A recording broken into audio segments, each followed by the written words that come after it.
এটি একটি চাকরির পরীক্ষার অঙ্ক। বলেছে যদি পি মানে গুণ, আর মানে যোগ, টি মানে ভাগ এবং এস মানে বিয়োগ হয় তবে 18টি 3p 9s 8 আর 6 হবে কত? এর মান 12, 52 বিয়োগ এক সমস্ত 1/3 ডি 2।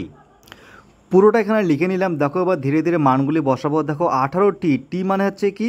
টি মানে ভাগ, তাহলে 18 ভাগ 3। এবার 3-এর পর কী রয়েছে? পি। পি মানে কি?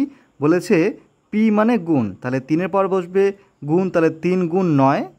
9-এর পর এস 8। এসের মান কি? দেখো এস মানে বলেছে বিয়োগ, তার মানে কী হবে? 9 বিয়োগ 8। শেষে রয়েছে আর 6। আরের মান কি? দেখো এখানে বলেছে আর মানে যোগ, তার মানে এখানে কি বসবে? 8 যোগ 6। এবার এখানে ধীরে ধীরে করতে হবে। দেখো প্রথমে ভাগের কাজ করতে হয়, তারপর গুণের কাজ, তারপর যোগের কাজ, তারপর সর্বশেষে বিয়োগের কাজ।